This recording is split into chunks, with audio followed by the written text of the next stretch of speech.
Hello and welcome to Noble Mind. Noble Mind is a podcast exploring mindfulness, meditation, and psychology. Hello, I'm Dr. Kate King. And I'm Alex Gökçe. In this episode, we talk to Chenxing Han about the diverse experiences of Asian American Buddhists, how Asian Americans have been erased from the mainstream story of Western Buddhism, and her vision of an inclusive, pan-ethnic, pan-Asian Buddhist identity. We also discuss the rise of anti-Asian hate crimes and how to address bias in ourselves and our communities. Chenxing Han is a Bay Area-based writer whose publications have appeared in Buddhadharma, Journal of Global Buddhism, Lion's Roar, Pacific World, Tricycle, and elsewhere. She holds a BA from Stanford University and an MA in Buddhist Studies from the Graduate Theological Union. After studying chaplaincy at the Institute of Buddhist Studies in Berkeley, California, she worked in spiritual care at a nearby community hospital in Oakland. Her first book, Be the Refuge, Raising the Voices of Asian American Buddhists, was published by North Atlantic Books in January 2021. You can learn more about Chenxing, get this episode's show notes, and join our email list at noblemindpodcast.com. We hope you enjoy this episode. We are here with Chenxing Han. Why don't we get started by having you tell our listeners a little bit about who you are? Sure. My name is Chenxing Han. I'm a writer based here in the San Francisco Bay Area at present. My first book, Be the Refuge, Raising the Voices of Asian American Buddhists, came out earlier this year with North Atlantic Books, which is a nonprofit publisher based here in Berkeley. And let's see, I was born in Shanghai. I came to the U.S. at the age of 4, and I was raised in a non-religious household, which I think is not uncommon of people whose parents lived through the Chinese Cultural Revolution. And I kind of came to Buddhism more gradually. So I'd say there were various turning points. I took a gap year between high school and college and spent much of that time in Asia. And that's where I started getting exposed to different forms of Buddhism, for example, in Thailand and Nepal and Tibet. And then in college, sort of started exploring more, reading more books, and then just wanting to visit different communities. I even studied abroad in Cape Town, South Africa for a brief period and was actually going to different Buddhist communities there. So going to meditation groups, I remember finding out about Tzu a humanitarian organization that has Buddhist roots in Taiwan, but it had a branch in Cape Town. So it just all of these explorations were really helping me see just how vast and expansive and diverse Buddhism is. And if you told my high school self that I would go on to get a master's in Buddhist Studies or, do a year-long chaplaincy training program, I would never have believed you. I probably would have been like, what is chaplaincy? I didn't even know what that word meant. So yeah, but that's kind of how I landed in a master's program in Buddhist Studies and Buddhist chaplaincy. And that's where the seeds for this book project were really planted when I started interviewing young adult Asian American Buddhists. And it became this book eventually. I did, after my year as a hospital chaplain, moved to Asia and spent time at a Buddhist college in Taiwan, and then also spent a good amount of time with my partner who studies Southeast Asian Buddhism. So we lived in Cambodia as well as Thailand. And in fact, much of this book was written while living in Southeast Asia. And then I've been back in the Bay Area. The pandemic landed us back here. So I guess it's been just over a year now since we've been back. I loved reading your book, Be the Refuge, and it's been very well reviewed. What inspired you to write it? There were, I think, multiple strands of inspiration. On the one level, just very pragmatically, I needed a master's thesis topic. But I'd say an early inspiration was someone whose name is Aaron Lee. And he started a blog in 2009 called The Angry Asian Buddhist. So the title alone often gets people to stand up because they're thinking, wait, Asian Americans aren't supposed to be angry. They're supposed to be calm and rock the boat, not rock the boat, kind of this stereotype. And also Buddhists, even more so, aren't supposed to be angry. They're supposed to be calm. But the reason he wanted to write Angry Asian Buddhist was he really wanted to bring attention to these issues of race and representation, power and privilege in American Buddhism that, especially back then, 15 years ago, was not being talked about. And so just being able to read that, and I've heard from actually many people, especially Asian American Buddhists, because Aaron was saying, look, The 2012 Pew Forum report shows us that 2/3 of American Buddhism are of Asian heritage. But if you look at mainstream media representations, you'd never guess that. It's really dominated by especially white convert Buddhist voices. So he was saying, what's going on here? Why aren't these magazines like Tricycle, Lions Roar, why aren't these publishers, Shambhala, and so forth, right? Showing this kind of full diversity of American Buddhism, even though they often claim to. And there's also in the more scholarly literature, and I think this kind of bleeds into popular culture as well, a sort of notion that there are two Buddhisms in the US, one of white converts and one of Asian immigrants. Then there's more like dichotomies that get appended to this. You can probably guess which group is seen as rational, which is seen as devotional, which is seen as meditating, which is seen as chanting, which is seen as scientific, which is seen as superstitious, and on and on. And what bothered me in reading these representations was that it seemed that value judgments would start to get added to it. And first of all, I wonder, where do I fit as an Asian American convert Buddhist?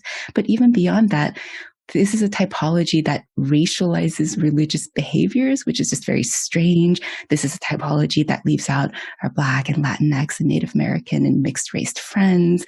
And also it's a typology that neglects the very basic fact that children are not carbon copies of their parents. It's not going to be white converts all the way down. For example, Drew Baker, who's a second generation white Buddhist, talks about how many people like himself feel like they've inherited Buddhism. They don't really see themselves as white converts anymore. And similarly, it's not Asian immigrants all the way down either, right? For example, someone who was raised as a second generation Asian American Buddhist in this country had a very different experience growing up as a racial and religious minority compared to their parents or their grandparents. So basically, I wanted to find a kind of alternative to Buddhism's narrative that I felt, or even myth, I would say, this myth of two Buddhisms that's been received and passed down in popular culture. And that felt like this single story of what American Buddhism is. And then I guess I would finally just say it was obviously a very personal project. I'm a young adult Asian American Buddhist, and I felt quite lonely and quite confused, just why are we so invisible? Where are all the other Asian American Buddhists, especially the young adults, and what can we learn from them?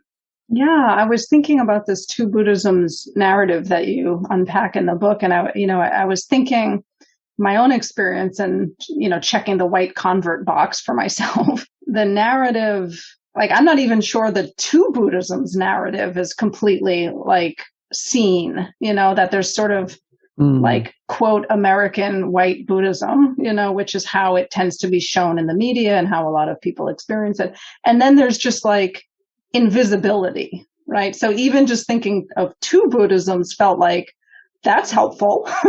But then, of course, the next step is realizing that makes no sense either. And things are so much more nuanced than that, So there was sort of a journey in the book for me as I was reading it that brings out what's been invisible. Let's look at all the nuance and subtlety, as your book does in such a wonderful way.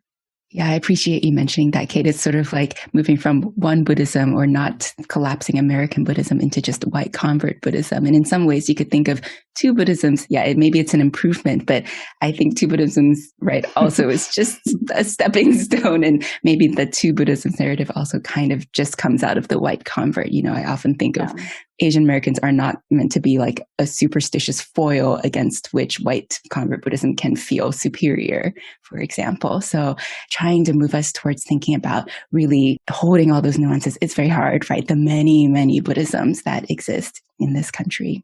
Could you share a bit about the diversity you encountered, conducted your interviews? Sure. Yeah. When I reached out to people, I was thinking, okay, I'll focus on young adults since English will be a shared language. I mean, Asian American is such a huge umbrella, right? And I think especially if we define it beyond just sort of East Asian, which sometimes it's collapsed to that in the popular imagination. But if we think of the geographic continent of Asia, that's enormous, right? And it includes Southeast, South, East, Central, and West Asia. And in fact, my interviewees can trace their heritages to all of those regions. I mean, so first of all, there was just incredible ethnic diversity. I mean, Cambodian, Thai, Laos, Sri Lankan, Burmese, Tibetan, Vietnamese, Indian, Japanese, Chinese, Taiwanese, et cetera, not to mention many people were mixed race or mixed ethnicity. So just that is always a reminder that, oh, Asian American is actually very broadly defined. And I think it was helpful that when I reached out for interviewees, I told people you can just be a full or partial Asian heritage, that you trace your heritage anywhere to the geographic continent of Asia. We're here to kind of explore what it means to be Asian American Buddhist, because so little has been written about this group as a kind of pan-ethnic and pan-sectarian group that we need to explore it together. I don't know. I don't want to set the parameters really narrow right now because I don't even really know what it means. And so under that Buddhist umbrella too, of course, there's just really vast religious diversity. I mean, people who practice, Theravada, Mahayana, Vajrayana, all of those major groups are covered, but also I think it was just really powerful to see I met a Laotian Buddhist, but he primarily practices in a Korean Buddhist tradition. So we don't just practice types of Buddhism that are, consonant with our ethnicities, right? Or I met someone who was Nepali Buddhist, but who considers a Jodo Shinshu priest to be one of her greatest Buddhist teachers. And there are people who had practiced in so many, multiple Buddhist traditions. I think you can see why the in-person interviews lasted between an hour and a half to 5.5 hours long, because there was just so much for people to talk about. When I interviewed Aaron, aka the Angry Asian Buddhist, I think we spent at least an hour just writing down the different types of Buddhist communities he'd been a part of in LA, where he lived at the time, and the Illinois, where he'd also used to live, and also just around the world in France and just all the places that he traveled to. He would make a point to try to just connect with different Buddhist communities there.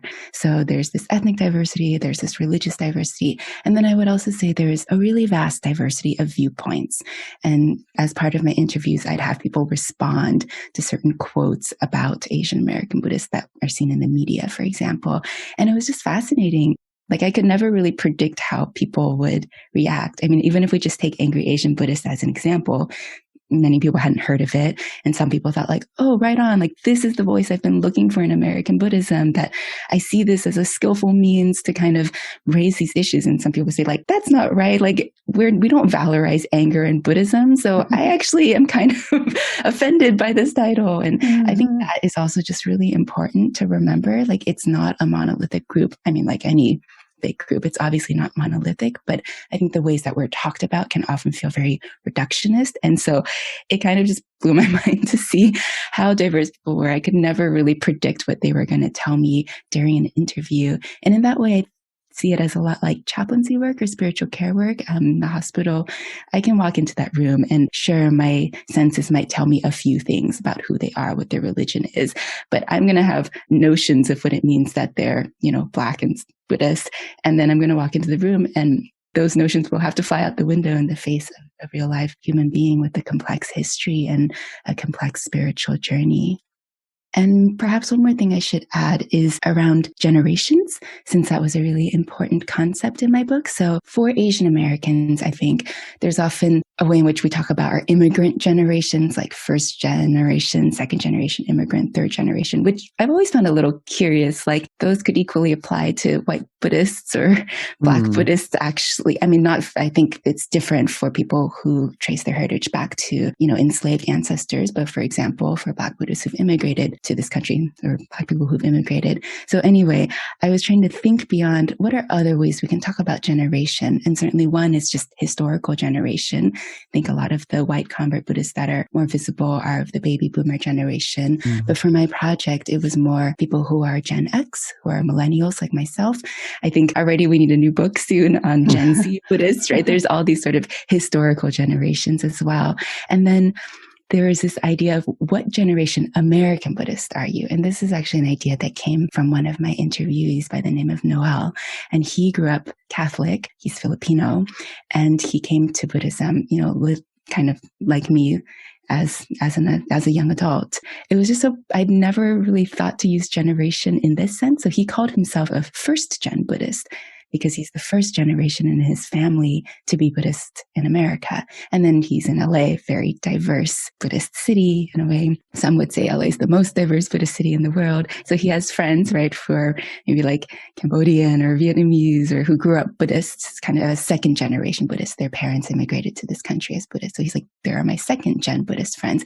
And then I've got my Japanese American friends who are part of the Jodo Shinshu community. And this community's been around since the 19th century, the late 19th century. So this is, our oldest Buddhist institutions in this country. So they're really multi-gen Buddhists. They know what it means to be American Buddhists for multiple generations in this country. And that's actually how I ended up structuring the book. Part 1 is about multi-gen Buddhists. Part 2 is about second-gen Buddhists. Part 3 is about first-gen or convert Buddhists like myself.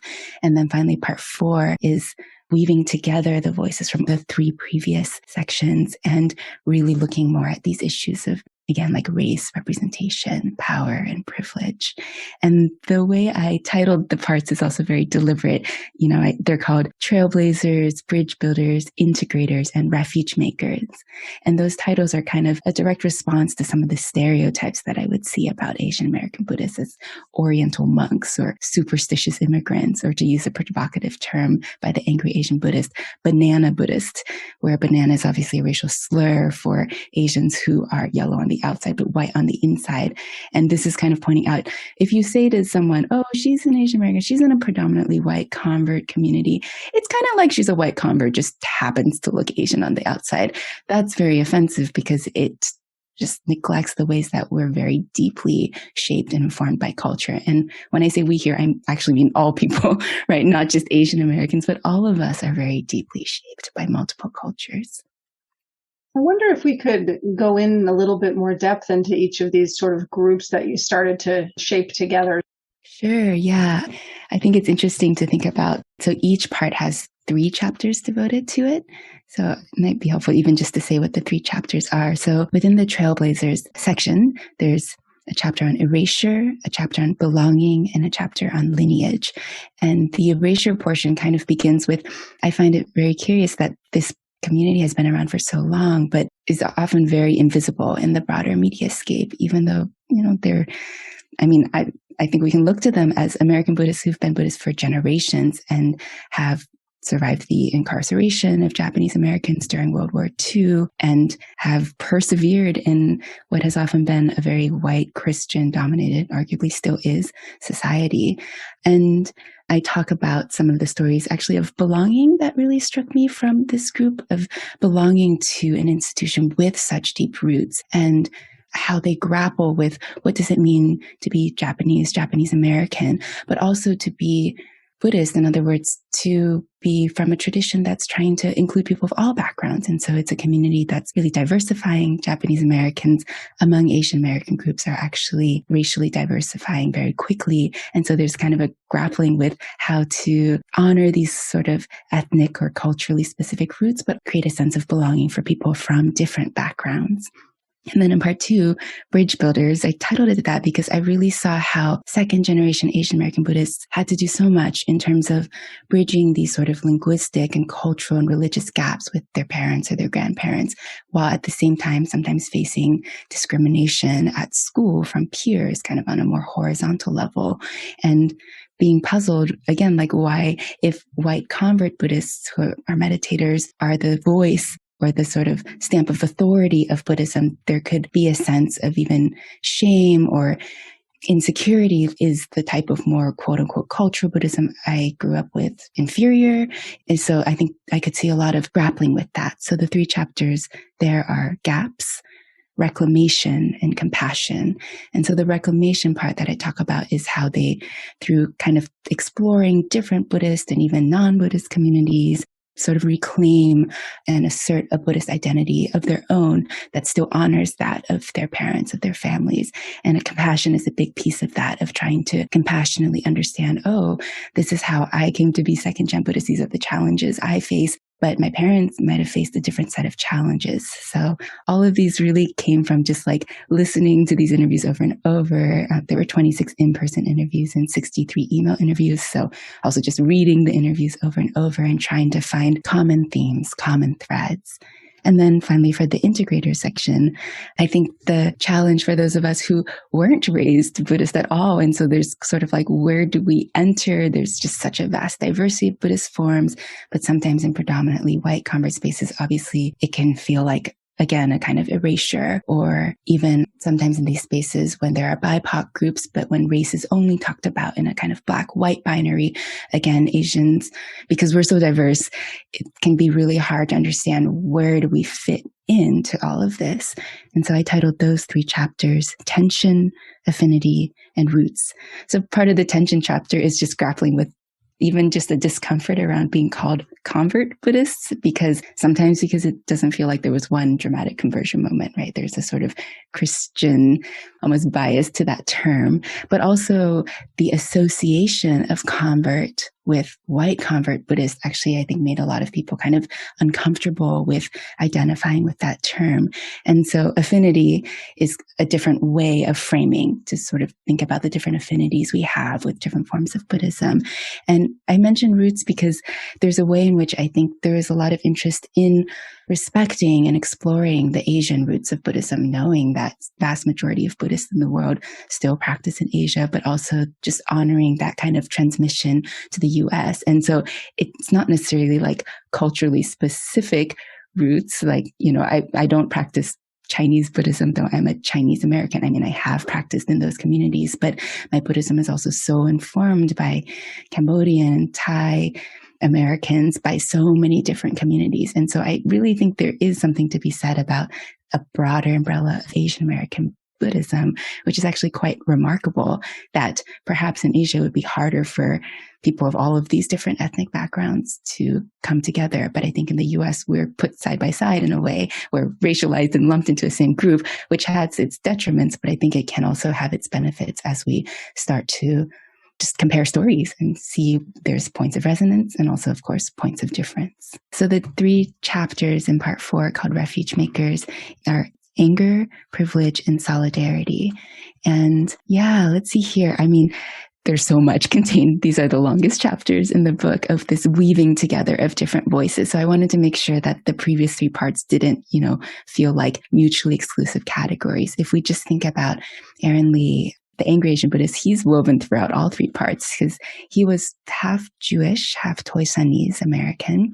And so he's like, okay, well, I don't know a lot of Toisanese Buddhists, but they're out there. And this is a multi-generational Chinese community in the US. So there was a way in which he just felt a lot of affinity for the Jodo Shinshu communities, even if for him, meditation was really central to his practice, seated meditation, in a way that it's not as much for the Shin Buddhist communities. And then Aaron had a grandmother who'd sort of like passed on Buddhism to him a little bit, or he felt those influences, even though he was raised Jewish. So he could also really resonate with these bridge builders, these second gen. And then, of course, sort of like, am I a convert? Am I not? He would ask. It's kind of an open question. But I love the way that he himself also complicated these categories. And in a way, he's really a focus of these 3 chapters, because Be the Refuge as a title itself is indebted to Aaron. It was the title of the very last blog post that he ever wrote. So Aaron really tragically passed away in 2017 of cancer at the age of 34. And this last post he wrote was really, it's reprinted in the book as well. But it was really this question of how can we be a refuge for ourselves, for our communities, for each other.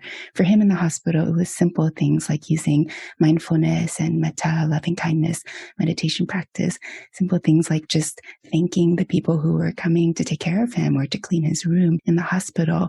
And what I loved about it is just that I think sometimes Buddhism in America can get collapsed into mindfulness or just a sort of reductionist meditation. But there's so much more to practice. And it's actually, how we live our moment-to-moment lives, how we are just sort of ethical and spiritual beings, how we show up in relationship.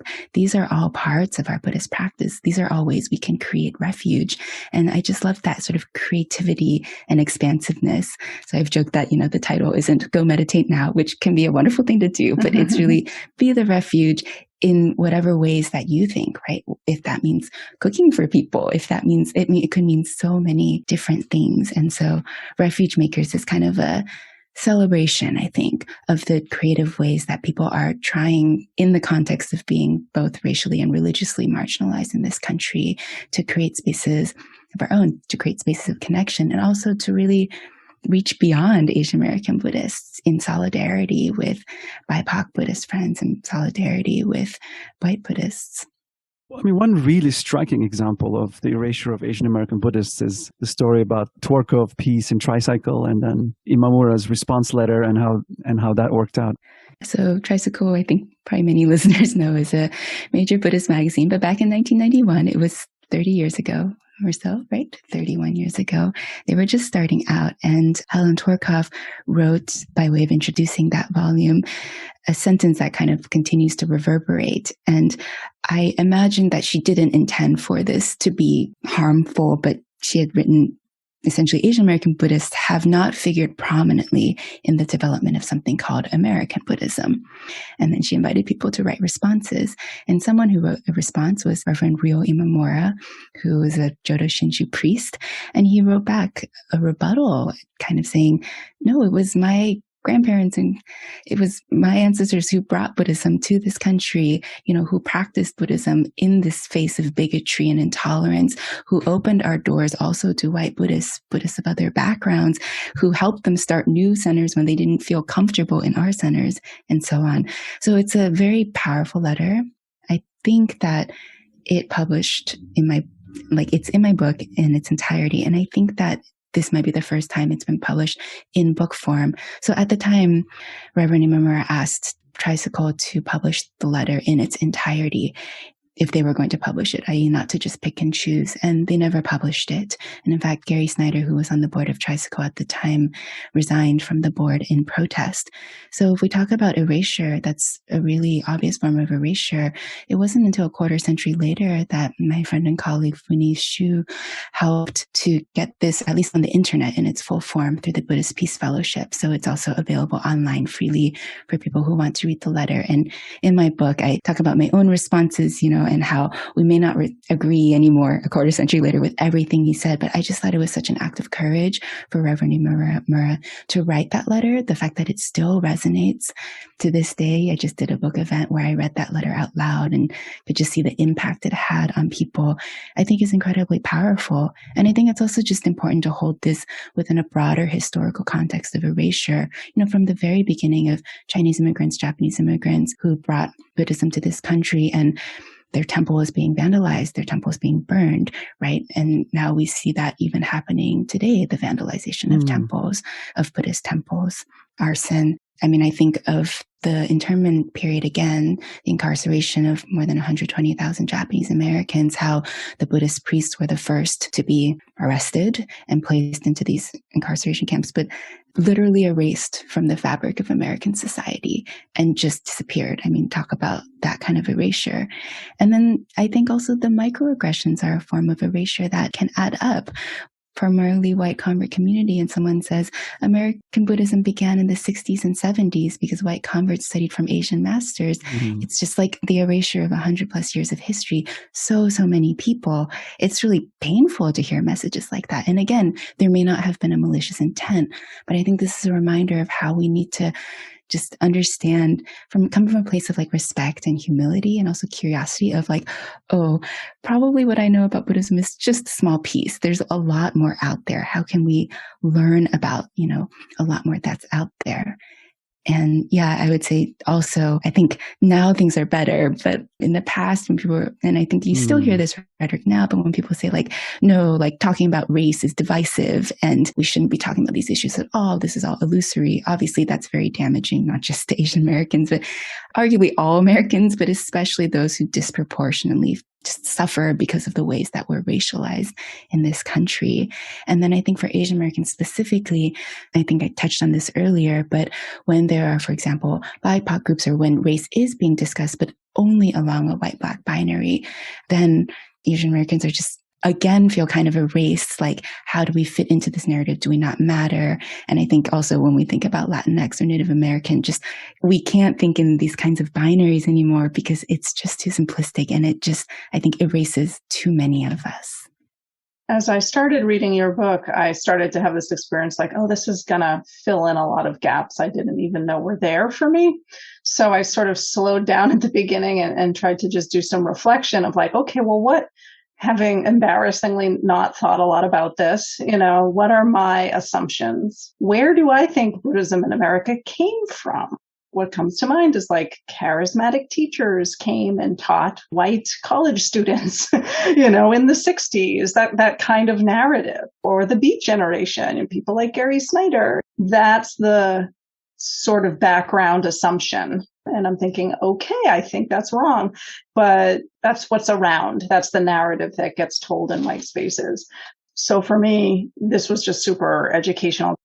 Yeah, and I think there's so much more to be done. I mean, I'm so grateful, for example, for, Dr. Duncan Williams for his book, American Sutra, which just so beautifully tells the story of Japanese American Buddhists during that World War II period. But I'm just really glad you mentioned that, sort of what are our origin stories or our origin myths, right? So I think just trying to bring more awareness and attention, just sort of like Ryo Imamura puts it kind of brilliantly, like the strangeness of having an Asian religion, in the sense that it really originated from Asia, like Asian religion without Asians. How did that come about? There's a story there, right? That's not being told. And Absolutely. then the awareness of the sort of privilege of ignorance, like that I got to be ignorant about this for a certain period of time. But then that also really damages me and damages how I relate to other people in the world too. Yeah, and I've had the same sort of privilege of ignorance myself, right, coming to Buddhism. And I think this book actually opened my eyes to, oh, wow, there are so many different kinds of Asian American Buddhists. I'm embarrassed to say I didn't even know about Jodo-Shin Buddhists until sort of very fortuitously I ended up at a seminary that trains their priests, right, a seminary that also trains Buddhist chaplains from different Buddhist denominations. Up to that point, I thought, oh, Pure Land Buddhism, these Pure Land texts, I'd read about them in college, and I thought it was just a form of Buddhism somewhere far away from a time long, long ago, not living and breathing right now, and people who've been indispensable to stewarding and shaping American Buddhism. What would you say to sincere but uninformed people who may think we're supposed to be post-race? Yeah, I guess for Buddhists, one way I think that is helpful that I've heard Buddhist teachers say is trying to make a distinction between kind of ultimate and conventional reality. So it may be that, yes, all our identities are very much sort of constructed and always being co-created, but they have very real effects in the real world. I think sometimes just drawing attention to listening to people's stories and the suffering, kind of saying like, understand where you're coming from and where that impulse comes from. It sounds like the value behind that is wanting to see people perhaps as equal or connected, but that in fact, this erases differences of power and privilege between us. And I think just providing concrete examples, I think now that view feels less and less tenable with the Black Lives Matter movement, with anti-Asian violence in the news, and just with, I think especially with Generation Z and this newer generation, I see so much awareness of intersectionality. Of course, it's not across the board, but I think just awareness of how our different identities do shape our lives, right?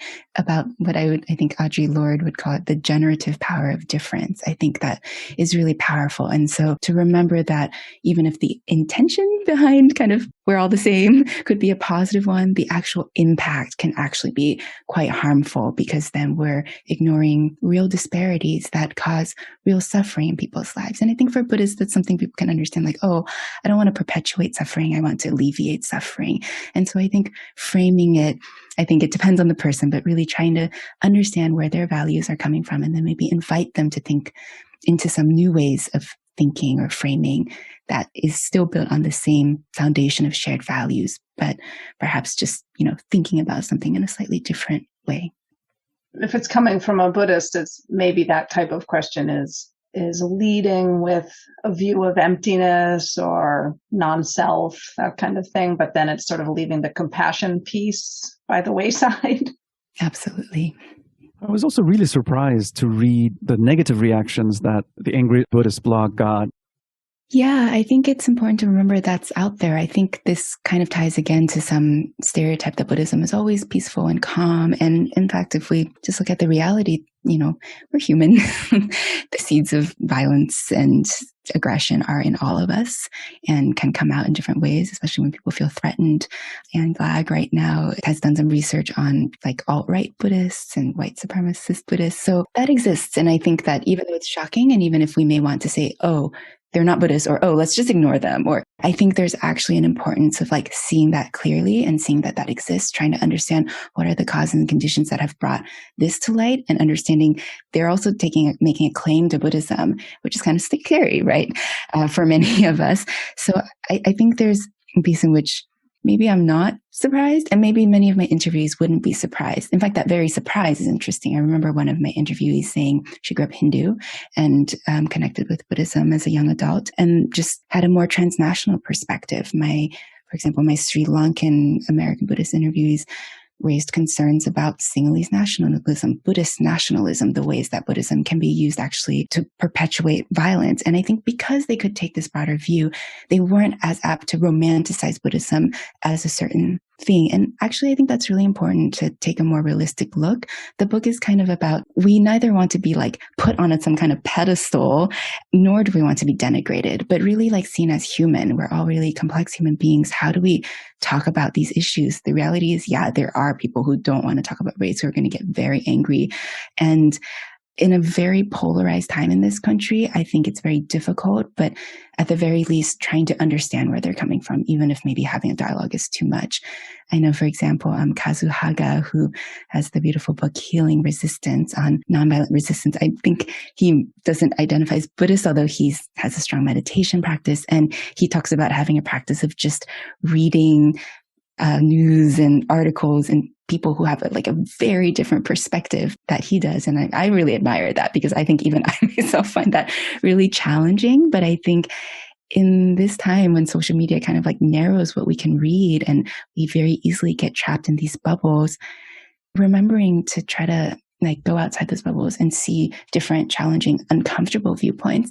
So in a way, I think the Angry Asian Buddhist was, how should I put this? I mean, it was really hard, I think, to receive this kind of just racist attacks. It always is. But I think it's also a reminder of the power of the people who do understand us, the power of spiritual friendship, and also the importance of doing this work, right? If there wasn't any of the racist attacks, if we all understood fully how Asian American Buddhists were integrated in American Buddhism, then there would be no purpose for my book. But actually, there's still work to be done, and we do that work in community together. Is the cover of your book a reference to skillful means of using anger?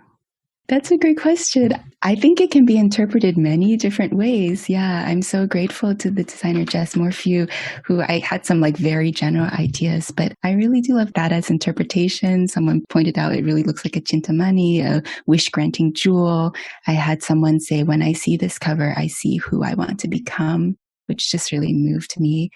When I see the cover too, I think of, there's different mudras that we see on Buddhist statues, and in Southeast Asia, just going to different temples. And there's so many different statues, including statues that are completely Black. And some of these may be gilded over time or maybe not. But to me, it just reminds me of my time in Southeast Asia. So there's so many things. It's sort of like I had several cover designs to choose from. And when I saw this one at first, I thought, oh no, too bold. And then I thought, well, actually, I think the book is a little bit bold.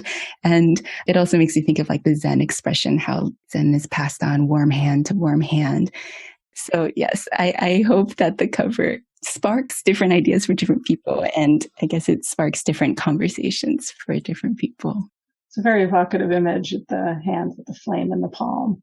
And so I think maybe, even though we've touched on this a little bit, to hear a little bit more about the vision of this pan-ethnic, pan-sectarian, Asian American Buddhist identity, that would be really lovely to hear about. I think that's a real nice contribution of your work. Sure. Yeah. I mean, I think the book is helping us move from binaries to multiplicity, right? It's helping us move from this notion of cultural baggage to really culturally engaged Buddhism, what I call. And by that, I mean something that I think Asian American Buddhists can be a real model of this, but it can be practiced by, again, all Buddhists, really all meditation practitioners or non-meditation practitioners, however, I know that people, there you go. Yes. Again, that we can really like engage with our cultures and think about how they shape them, how they inform them, how maybe we're missing certain elements from our understandings of Buddhism. I think the book is helping move us from a focus on just a single identity to more intersectional identities, right? This book is about race and religion, really, but it's also about race and religion and age. And in talking to people, it may realize it's about race and religion and age and sexuality and socioeconomic class and so many things. And so a reminder that there are far, far more than two Buddhisms in the US. We don't just have to cram ourselves into little buckets. We don't have to limit our sort of imaginations of what it means to be Buddhist. I could say for myself very personally that if I was really honest, I probably, when I started this book, came somehow to the notion that to be a good Buddhist meant I had to be a white meditator. At least I'm not going to be white in this lifetime. And even just to be a meditator, that can be limiting. We do so much more than just that. You know, it makes me think of, mindfulness is a big topic on this show. And I think about how there's mindfulness can be defined different ways. So for example, we can think of it in a really broad sense of just any activity we do where we have some kind of concentration or awareness. And under that umbrella, I think chanting and ritual and cooking or all of our daily activities can fall under that. And then we have mindfulness in a much more specific way that's really culturally and historically inflected from the 19th century, especially, Burmese, Thai Buddhists and also European and American Buddhists defining it in Zen or perhaps Vipassana or insight. So there can be this very narrow definition. And it's not necessarily like any of these definitions are bad or right, but just remembering that there are multiple definitions. If we say mindfulness in this really broad sense, one risk is that we kind of collapse everything into mindfulness, like, oh, everything just counts. So that could be one potential danger of seeing mindfulness in that really broad sense. A potential danger of seeing mindfulness in this very kind of narrow sense is that sometimes it reifies, oh, this is the superior practice, this is the best practice, and it kind of erases other types of practices. It creates kind of hierarchies.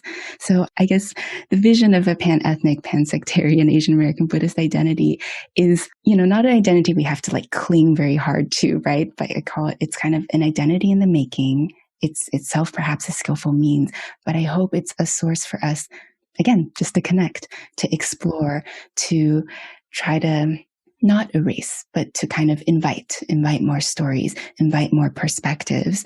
Yeah, that's just my dream, and I'm starting to see that happen more often, which has been just really, even in a time of pandemic and isolation. So that's been very moving for me in online spaces for Asian American Buddhists, but also Buddhists of different racial backgrounds to come together, talk about the themes in the book, talk about the ways that it touches on people's own stories and just that kind of space of sharing. It's just very moving to me, and I hope to see more of that. I also really like how you emphasize sort of diversity of practice style or approach, because I think that's something that, as you're saying, people sort of say, well, meditation is what you're supposed to do, in the kind of white spaces in particular. It's very marginalized to do anything more sort of chanting or devotional or offerings and things like that. It happens in some spaces, but there is a kind of rational Western, particularly, with people we talk to on this show, more psychotherapeutic kind of way of thinking about mindfulness that sort of strips away the Buddhist piece completely at times, but then even amongst Buddhist practitioners sort of seeing that meditation practice is the one practice. And I just really love how you sort of break that open.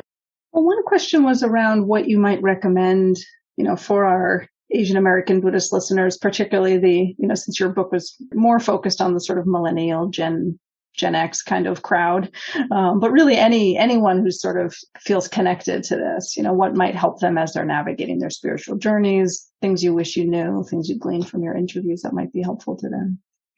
That's a lovely question. Yeah, I think firstly, just to let people know, you're not alone. I mean, I think Asian American Buddhists, as one of my interviewees put it, we're everywhere, just not a trending topic.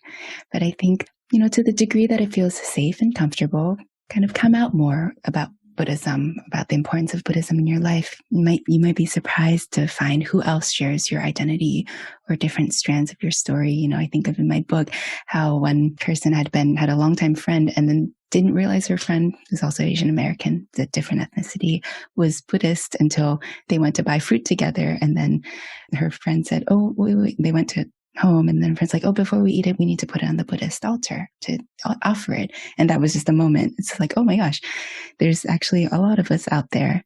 I think just remembering that your stories matter and your perspective is important. I think that these identities are not something we need to feel ashamed about, but it's also very understandable to feel that they can be a source of shame in, again, this white Christian dominated society. And I guess I would just recommend not to underestimate the power of spiritual friendship. And that can be really simple. Again, it's built by having tea, eating meals, right? Going on a walk together, just little bit by bit, I think. And I think especially the intergenerational spiritual friendships that I think is so evident in Jodo Shin communities. When I do book events with those communities, people are literally sitting next to their mom on the screen, and their Dharma teacher that they've known for 3 decades is also zooming in. And, someone's dog barks in the background and people say, "Oh, Miso, is that you?" And it's like, there's that level of like intimacy and knowing each other's families, I think, that maybe is sometimes absent in communities that aren't so intergenerational. But I think that there can be a way in which people say, "Oh, that's just cultural. Oh, it's just a social club." It's like, what do you think Sangha is composed of? It's composed of socializing and like getting to know each other. And so I think the importance of just remembering that, we all have the power to find these kinds of spaces where we feel a sense of belonging. And if we can't find them, then we create them. And we can do it in just small ways with one other person, with 2 other people, that these unique experiences that we have really contain the power to create those spaces and also to reshape our narratives. In the absence of that, the default has been that the media panders to a core audience of white people, and white professionals have privilege in being more credible and cool and so on. And perhaps people in powerful positions like to hold on to their positions.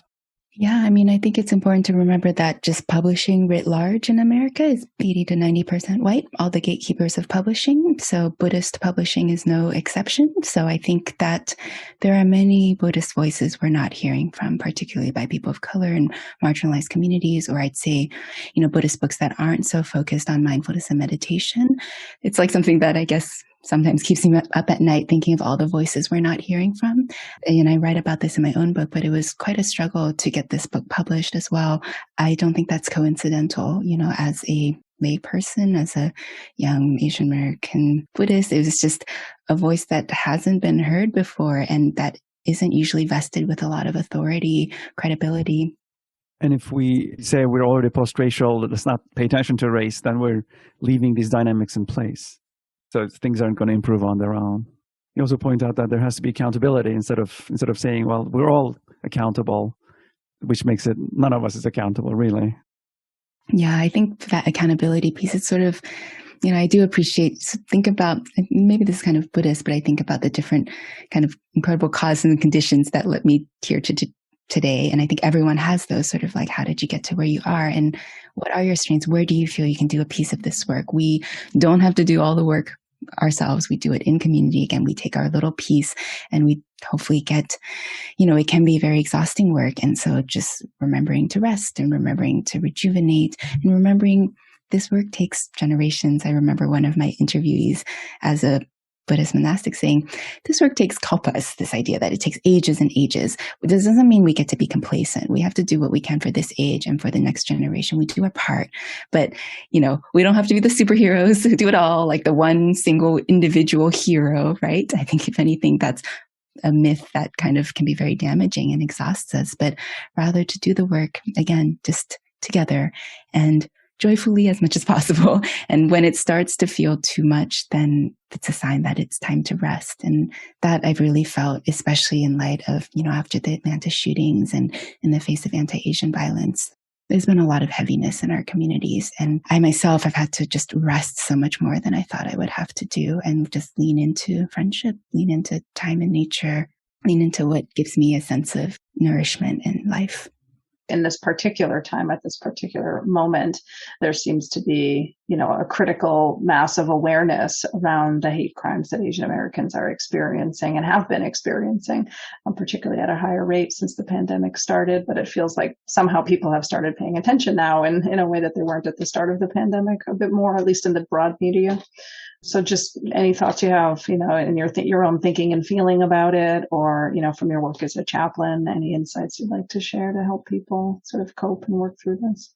Yeah, I think, first of all, just the power of even you saying that and acknowledging that is powerful, that it's been scary. It's been tiring, the feelings of grief and horror and anger, rage, exhaustion. There's so much going on. I think it's all compounded by this pandemic. And my hope is that, this isn't just, again, like a trending topic for a week or two. I mean, there's something really awful that it takes violent murders for us to be talking about, Asian Americans. It takes violent killing of George Floyd to ignite a Black Lives Matter movement. It's sort of like, we need to know how to make this work sustainable. We need to know how to have these conversations in an ongoing way, and also to do it in a way that doesn't feel like it's a zero-sum game. Like, talking about one racial group should not be subtracting from other racial groups. We need to figure out the connection, the very real differences in the ways we're racialized, but also the very real connections and the kind of systems that we're in that many of us are trying to change. And I would say that something I've really missed during this time is just being able to visit temples, visit sanghas, be in person